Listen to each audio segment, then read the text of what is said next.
ইন্নাল হামদুলিল্লাহ ওয়াসসালাতু ওয়াসসালামু আলা রাসূলিল্লাহ আম্মা বাদ। গতকালকে ফেসবুক স্ক্রল করার সময় একটা ভিডিও সামনে আসলো, কিন্তু আমি সেটাকে এড়িয়ে গেলাম।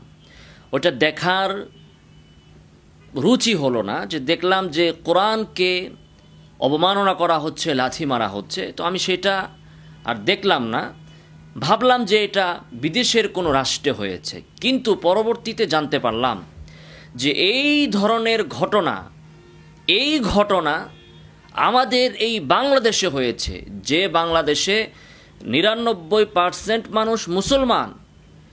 সেই বাংলাদেশে একজন ব্যক্তি সে মুখে শীষ বাজাতে বাজাতে কোরআনকে ফুটবলের মতো লাথি মারছে, তাও আবার সেটা একটা স্বনামধন্য ইউনিভার্সিটি শিক্ষা প্রতিষ্ঠান, নর্থ সাউথ ইউনিভার্সিটি। সেই ইউনিভার্সিটির ক্যাম্পাসের ভেতরে জনসম্মুখে এই ধরনের একটি ন্যাক্কারজনক ঘটনা ঘটে গিয়েছে। যদি এইটা সেই ব্যক্তি তার ঘরের দরজা বন্ধ করে করত তাহলেও বুঝতাম। জনসম্মুখে একটা ইউনিভার্সিটির ক্যাম্পাসের ভেতরে এই ধরনের ঘটনা ঘটেছে।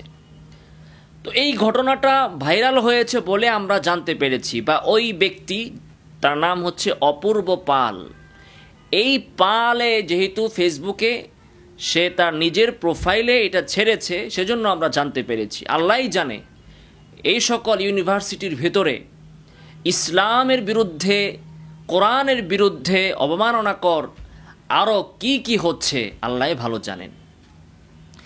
এই সেই নর্থ সাউথ ইউনিভার্সিটি, যে ইউনিভার্সিটিতে একজন টিচার তিনি তার ক্লাসে হাদিসের উদাহরণ দিয়েছেন, এই অপরাধে তাকে চাকরি থেকে বরখাস্ত করা হয়েছিল।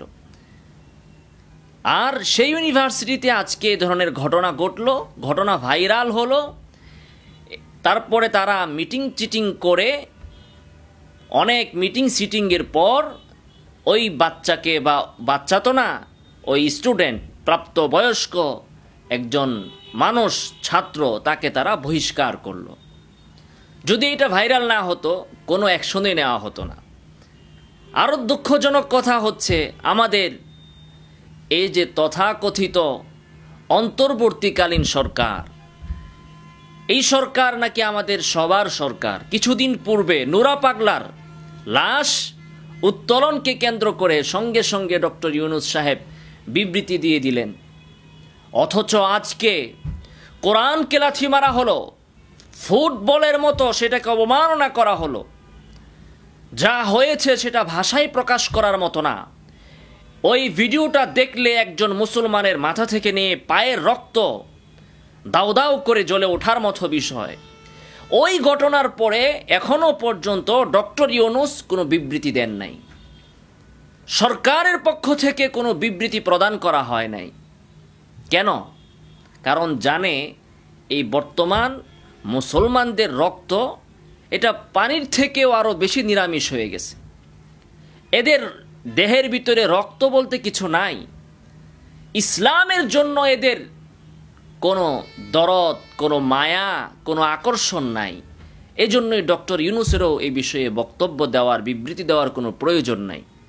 অথচ আজকে একজন আওয়ামী লীগের সামনে, যিনি আওয়ামী লীগ করেন, আওয়ামী লীগারের সামনে যদি শেখ মুজিব বা শেখ হাসিনার ছবির উপর পাড়ানো হয়, অপমান করা হয়, বা একজন বিএনপি কর্মীর সামনে যদি জিয়াউর রহমান অথবা খালেদা জিয়ার ছবির উপর পাড়া দেওয়া হয়, তাহলে আমার মনে হয় না যে ওই ব্যক্তির পা কোনো আওয়ামী লীগ বা বিএনপির একনিষ্ঠ কর্মী অক্ষত রাখবে, আমার মনে হয় না। অথচ নর্থ সাউথের এই লোকটা, এই তথাকথিত ছাত্রটা, এ জনসম্মুখে আরও অনেক মানুষের সামনে কোরআনকে অবমাননা করলো, লাথি মারল।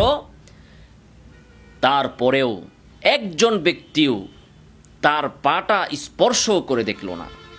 কিভাবে একজন মুসলমান কোরআনের এত বড় অবমাননা করার পর ধৈর্য ধারণ করে থাকতে পারে? কিভাবে?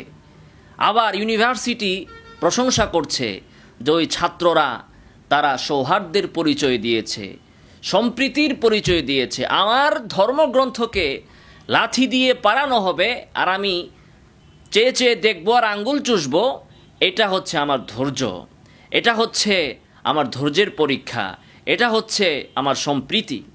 একদিকে আমাদেরকে শেখানো হচ্ছে ধর্ম যার যার, উৎসব সবার। আমাদেরকে শেখানো হচ্ছে যে মুসলমানরা যে হুজুররা যে আলেমরা যে মন্দির পাহারা দাও। একদিকে আমাদেরকে এটা শেখানো হচ্ছে, আরেকদিকে কোরআনকে পারানো হচ্ছে, আর ওইটা দেখে আমাদেরকে ধৈর্য ধারণ করতে হচ্ছে।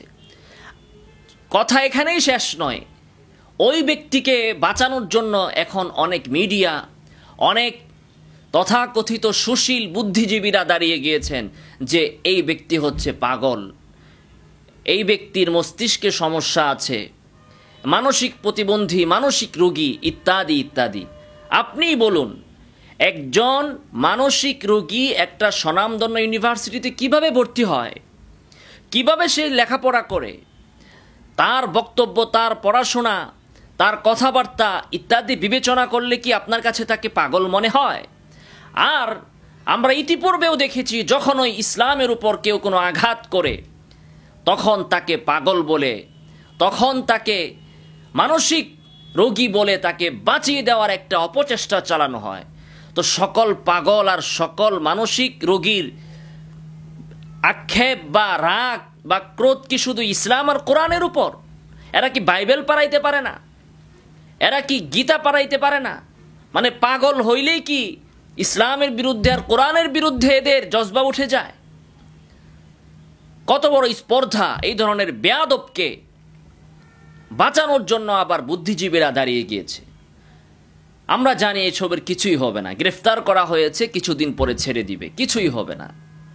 হওয়ার মতো সেই পরিবেশ বাংলাদেশের মুসলমানরা প্রতিষ্ঠা করতে পারেনি। আজকে হেফাজতে ইসলাম 2013 সালে 13 দফা নিয়ে লাগাতার অবস্থান কর্মসূচির জন্য ওই শেখ হাসিনার আমলে, ওই লেডি ফেরাউন, ওই মাফিয়ার সরকারের আমলে মতিঝিলে লাগাতার কর্মসূচি দিয়ে দিয়েছিল। অথচ আজকে যখন অন্তর্বর্তীকালীন সরকার ক্ষমতায় আসলো, তখন সব জায়গায় সংস্কার হচ্ছে।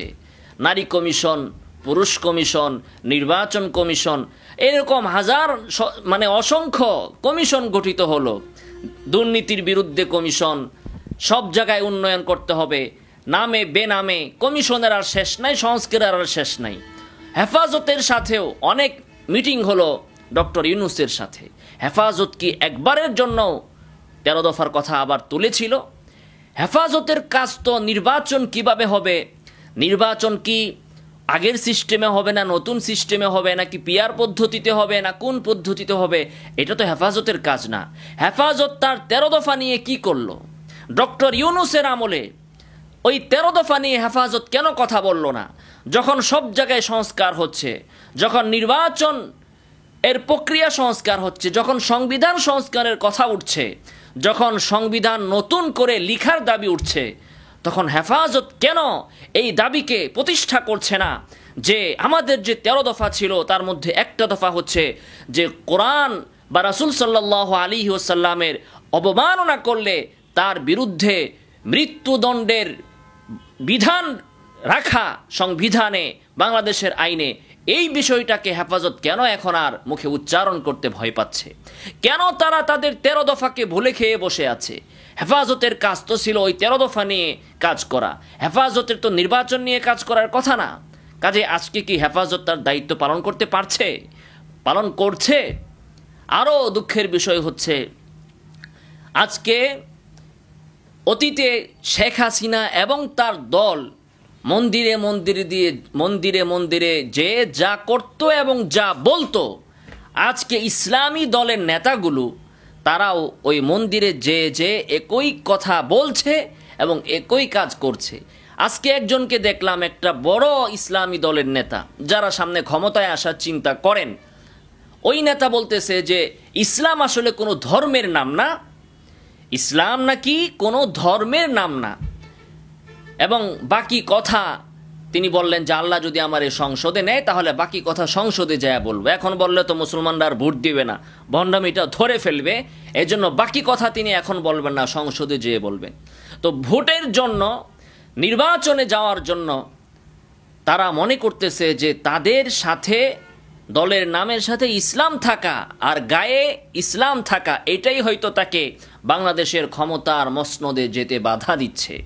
সেজন্য তারা চিন্তা ভাবনা করছে যে তাদের কিছু চিন্তা চেতনার পরিবর্তন করতে হবে। তো যদি পরিবর্তনই করতে হয় তাহলে আপনাদের খোলসটা খুলে দেন, দল থেকে ইসলামের নামটাও বাদ দিয়ে দেন, ইসলামের নাম নেওয়া বাদ দিয়ে দেন, আওয়ামী লীগ বিএনপির মতো আপনারাও একটা দল হয়ে যান, তারপরে দেখেন যে আপনারা কত দূর যেতে পারেন। আল্লাহ সুবহানাহু ওয়া তাআলা আমাদেরকে এই ধরনের মুনাফিকি থেকে হেফাজত করুন, এবং আমরা মুসলমানেরা সারা বিশ্বে আর যাই হচ্ছে অন্তত বাংলাদেশে যেন কোরআন, সুন্নাহ, রাসূল সাল্লাল্লাহু আলাইহি ওয়াসাল্লামের মান ইজ্জতকে রক্ষা করতে পারি, সেটার জন্য আল্লাহ সুবহানাহু ওয়া তাআলা আমাদেরকে তৌফিক দান করেন।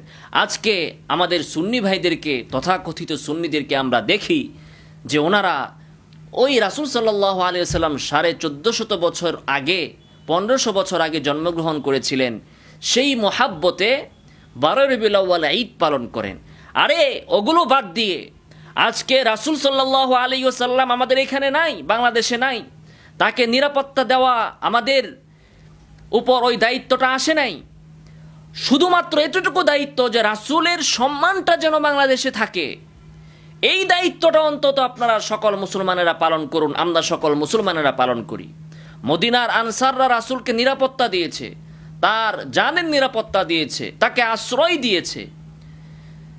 আর আজকে আমাদের তো ওটা করা লাগছে না, শুধুমাত্র রাসূলের সম্মানটা যেন বাংলাদেশে রাখা যায়, তার অবমাননা যেন কেউ না করতে পারে, শুধুমাত্র এতটুকু নিশ্চয়তা বাংলাদেশের মুসলমানেরা চায়।